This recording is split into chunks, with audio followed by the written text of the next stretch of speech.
with Edmonton, candidate for Edmonton.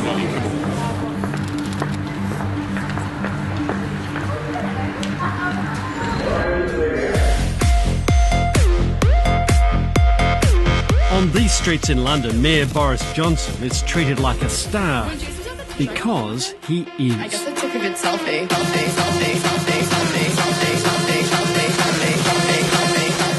Today, we're following him through the streets of Uxbridge in outer London, the electorate he's hoping and expects to win in the upcoming national election. Let me take a selfie. You look lovely in person. If you're getting close, where are you, darling? Boris! What do you like about him? We just know that he's a very good person, very good politician, and I'm very happy to meet him here and to have a photo with him. What policy do you like the most about him? Actually, I have not deep knowledge about policy. Just you like his personality? Yes. Well, this is Boris in the street, the entertainer. You can see he pulls a crowd. People want selfies with him. He's enormously popular because he entertains. But what about the essence of the man? What is Boris really like? What's he at his core, and what's the political philosophy that drives him? Well, if you ask many people here, they don't really have that broader sense of him, just that they really like him. They like his positivity. They like the way he interacts with the crowd. They just like Boris. I don't want to get left out of this. There we go. Right, smile. Australia won the match quite easily this morning. You all must be happy. ABC Australia. Everyone I talk to says one day, at least you're going to have a crack at Prime Minister. Yeah. Well, that's the question. Do you want to be Prime Minister of Great Britain?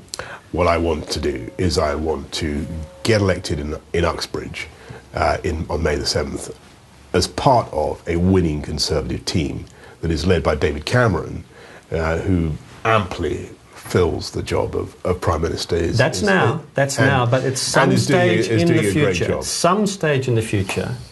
Well, I think I will be a pretty decrepit old man by the time David Cameron relinquishes the reins of office, and there will be all sorts of young thrusters. Perhaps some of them getting their selfies with us today will be putting their names forward.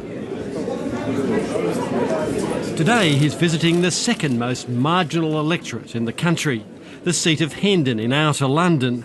The Conservative incumbent is hoping the Boris Stardust will help him hang on to his seat. But without further ado, I'm going to introduce the Conservative Mayor of London, Boris Johnson. Thank you very much, everybody. Good morning, everybody. Right. We now have, after 5 years of Conservative government, the fastest growing economy in Europe. Our city is the uncontested financial, commercial, cultural, artistic, scientific, sporting and innovation capital of Europe. Boris Johnson says a vote for the anti-immigration party UKIP or a return to Labour under leader Ed Miliband would be a backward step. And I'd much rather, by the way, they had the problems of today. I remember what it was like in the 1970s, so you look too young and thrusting to remember the 1970s. I was there. I remember London was a much bleaker and more miserable place, and we had a union-dominated economy. We had something called the brain drain, do you remember?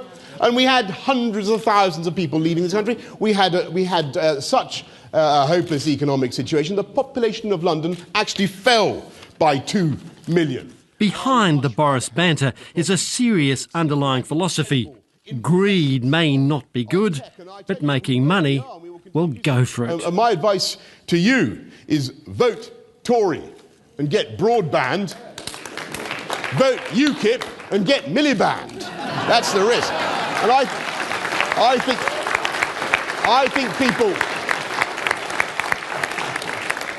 people look at what we're trying to do and they understand that we are supporting wealth creation, unashamedly, but wealth creation with the moral purpose. With the moral purpose that it's only if you have a strong and vibrant and dynamic economy that you can pay for the poorest and the neediest and meet the civilised objectives that any society must. And that's how we've won in London. That's how we're going to win again in London. And that is how we're going to win in a few weeks' time.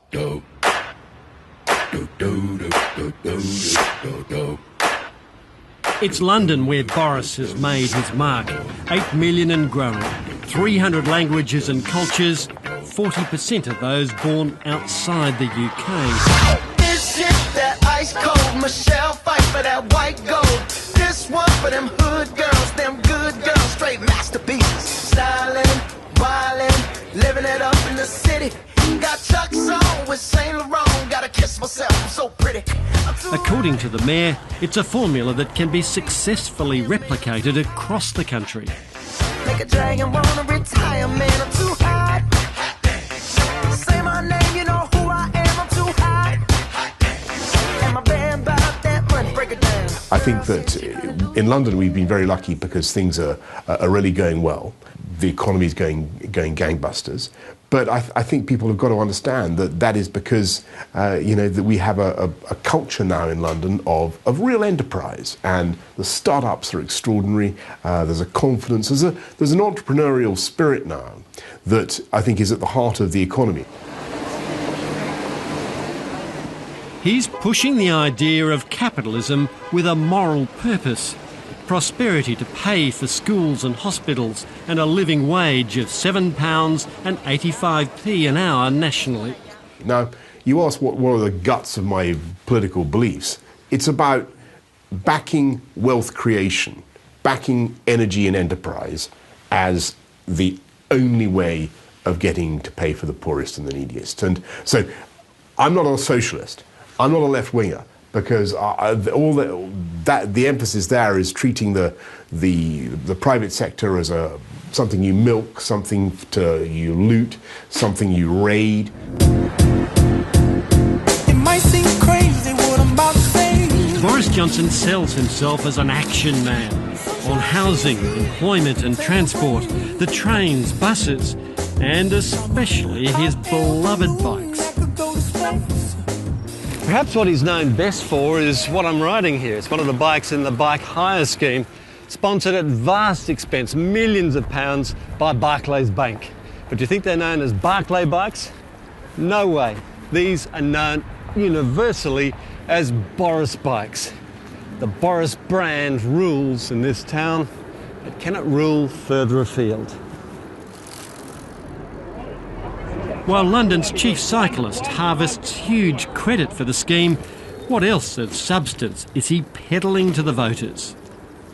Well, you're a great fan of Churchill, of course, written a book recently about it. In one of those passages you described, or I think it was describing somebody else's description of him as all sizzle, not much sausage. Could that accusation be levelled at you? No, I think the sausage factor is almost overwhelming, if I may say so. The sizzle, if you look at the ratio of sausage to sizzle in London in the last few years, there is no other place. They have seen near Victorian levels of investment in their transport. They're seeing the huge expansion in sectors of the economy that didn't exist before. The sausage is. We have got so much sausage that Jeremy Clarkson himself will be weeping with joy. Sausage production that we've got going on here.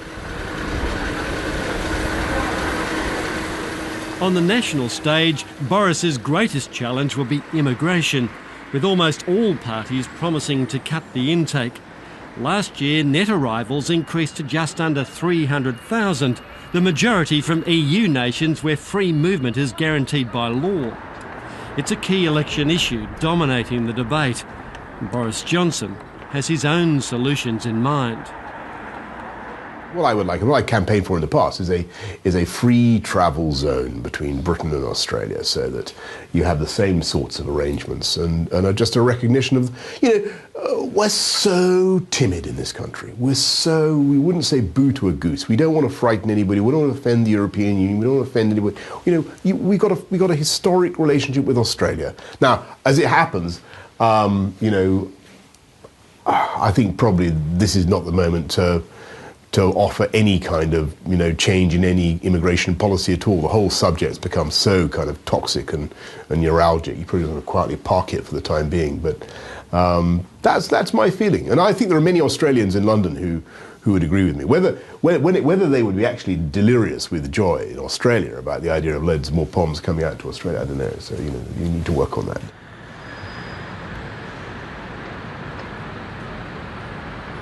While his beloved London is regarded by most as a multicultural success story, in the stagnant rural and coastal areas, new arrivals are not always as welcome, creating deep fractures in society.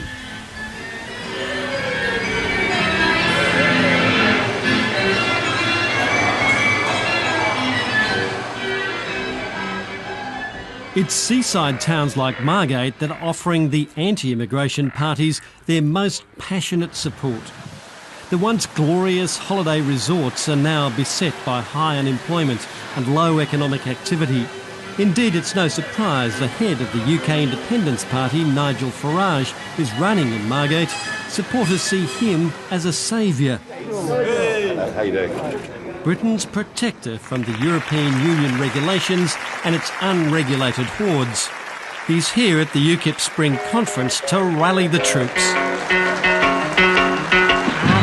Love is only true in fairy tales. Only by divorcing ourselves from the EU and by taking back control of our borders can we give the British people what overwhelmingly they would want and support, and we will campaign for this country to have an Australian point-style system to decide who should come and settle in our country. UKIP wants out of the EU and an end to the free flow of EU nationals, especially the Eastern Europeans. Anti-UKIP protesters have come to the UKIP conference too, with their take on the upstart party.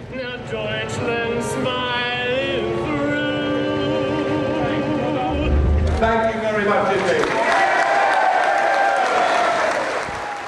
But former immigration officer and UKIP candidate Maxine Spencer dismisses accusations she belongs to a party of racists. I'm an immigrant in terms of my mother's from Trinidad, my father's Welsh. I was born in London but left here as a little child and grew up in Trinidad. So I'm sort of 50-50. So of course people say about racism, I said that's a load of rubbish. I know about racism. I sort of went through it as a child. I was born in the 60s in London and there were certain schools I couldn't go in because I was like a black kid. She also wants Britain to adopt Australia's immigration system.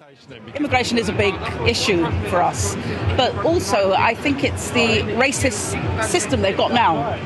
If you're a non-EU national, you're subject to immigration control, and if you're from the EU, you're not. It should be the same for everyone. For me, that's a much fairer system. And I do admire Australia with a points-based system. It's really good because, it's got a good system where it's controlled. It's just here, it's not controlled enough. Another UKIP candidate is 67-year-old Peter Allen, a former plumber and a Conservative voter until now, and thrilled to hear his leader speak. Oh, God, it was so... Well, not just him, but the whole day was so inspirational and instructional. That's the thing. It's a very successful meeting, and, I enjoy... I look to next year, actually. I want to see next year. I want to be up on the stage next year. But in the streets of Margate, a short walk from the UKIP conference, immigrants are breathing life into what were empty shop fronts. Stores like this former video shop were boarded up. Now they house delicatessens, selling Eastern European and other goods, providing employment and industry. I know that doesn't like East European people, but we are not going to move from here. I'm living here already for 11 years. Some of my customers are living here for 10 years. Many people have here mortgages. What are we going to do with that?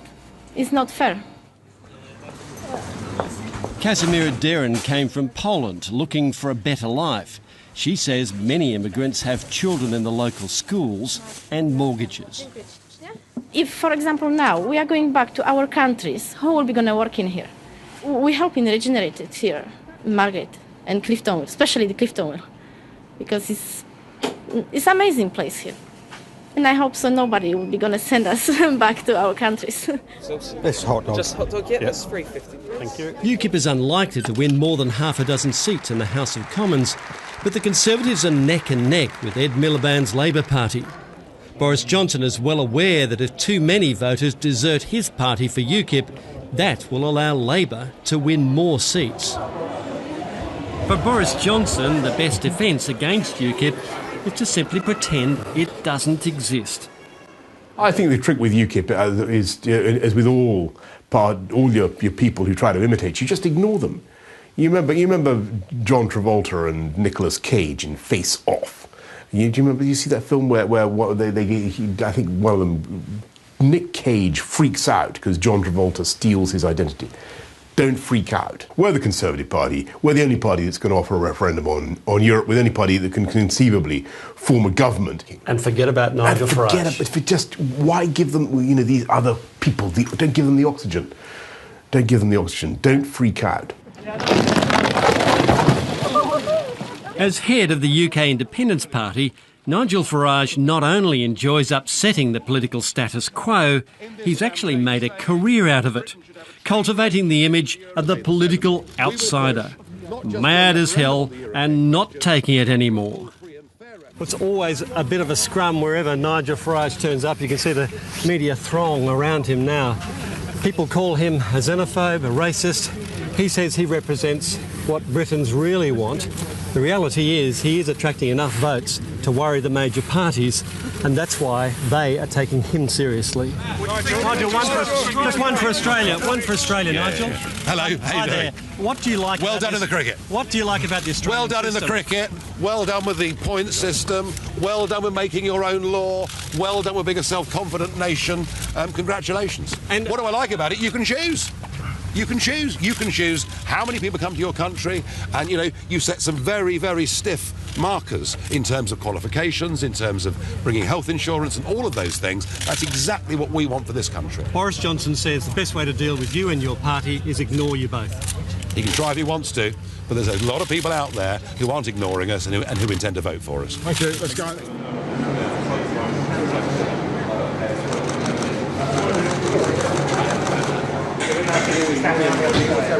Look at that. Morning, Carl. Morning, the cod fight. Right.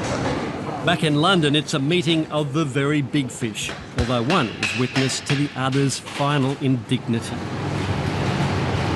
What would you do with the hands? You don't use that. The not-so-shy mayor even stops to do international media interviews dressed as a fishmonger. I'd love to have them. Right, Bloomberg. Bloomberg.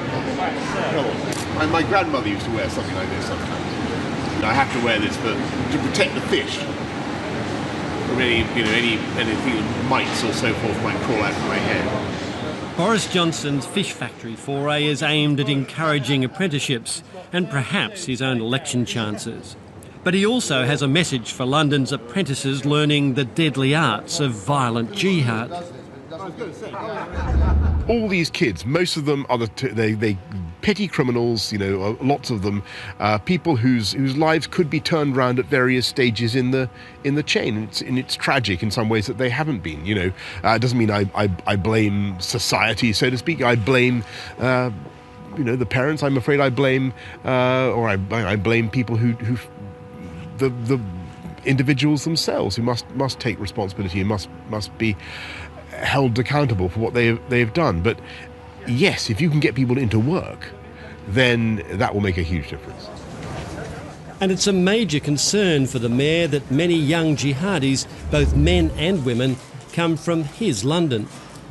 Many of them will be the types of young people who will get involved in crime and gang stuff of all kinds, okay? We need to demystify this. This isn't some spooky, semi-sacred thing going on here. These are guys who could become all types of criminals.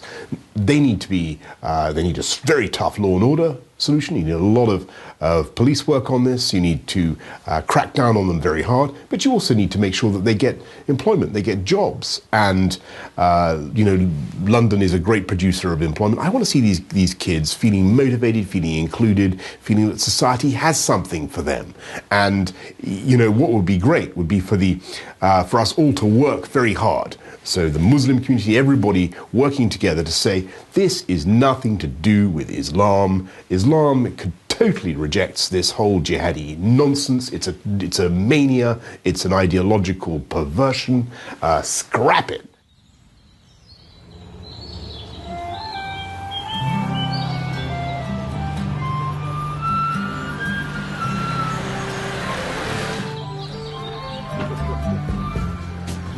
We're here in the idyllic village of Charing. It's about 40 minutes by train from London.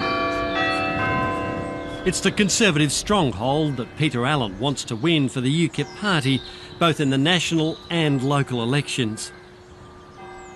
The former plumber has just returned from the UKIP conference in Margate, excited to be campaigning for his party. What is it you like about them most? I think basically it's the immigration part about it. Yeah. And I think it will make a change to have somebody indifferent rather than the big boys. In this old world tea room in the High Street, new world politics are discussed over scones and jam and cream. Boris Johnson has said of UKIP, they're irrelevant, they're stealing our policies, just ignore them. Can you be ignored? No. There's such a groundswell now from really from ground roots people. When I'm walking around, I get very, very little resistance to UKIP. There are people who might carry on. There's a lady over there in the corner there who's not quite agreeing with that at the moment. Absolutely not. I don't know what annoys me is the huge generalisations that you and also people in the press talk about. So the last budget that came out last week, it wasn't widely reported on, was that the Office of Budget Responsibility, part of their projections for economic growth was actually based on migration, because migration at the moment has a net positive impact on GDP, and that was part of their figures. And the huge oversimplification that people like UKIP have on immigration is enormously damaging. You have people from different countries and they all contribute in different ways. Some of them do have benefits and there are others that come over and contribute enormously. And what the problem is you tar them all with the same brush. You've obviously sat there listening and realised that we're not trying to stop immigration in any sense at all. We welcome it. It's very useful for the country. What is not so useful is the fact the open borders policy allows people to come here and not contribute, but are actually taking. What David Cameron was on about was a totally different thing. He was on about the legitimate people who come to the country and contribute. Because of the rhetoric you use, you talk about people coming over here and not contributing. But the fact is, most people do contribute, and often when people don't contribute, they end up going home if they can't get jobs. Can I just ask you a quick question? Do you understand the feeling of concern? It's amongst many people in this country of a lack of control, too many people just feeling a little overwhelmed in their own country. Yeah, I do understand that. I do completely understand that. But what annoys me is that the whole issue's oversimplified and also sensationalised by the press and certain parties that jump on it. And if we're going to discuss things, we need to discuss things based on facts and acknowledge the complexities of the situation. I take it you won't be voting UKIP. Not in a month of Sundays, no. Thank you very much. Okay. Say my name, you know who I am, I'm too hot. And my band about that money, break it down. Girls hit you, hallelujah. Girls hit you, hallelujah. Girls hit you, hallelujah. Cause Uptown Funk don't give it to you. Cause Uptown Funk don't give it to you. Cause Uptown Funk don't give it to you. Saturday night and we in the spot. Don't believe me, just watch. Out on the hustings, Boris Johnson says it's important to learn from the mistakes of the 1990s when he says immigration rates were far too high. He admits it's a key policy area to get right. What you've got to do is you've got to make sure that you have policies that move away from Labour's uncontrolled immigration. They had a huge amount of illegal immigration in the 1990s and right up right up till 2010. They let the brakes off, and that did a lot of. I think people felt you know, that the thing was out of control. Have we got a picture with Matt? Excellent. Good. We'd like to see that. Certainly you've got the dog vote. But not everyone's bonkers for Boris.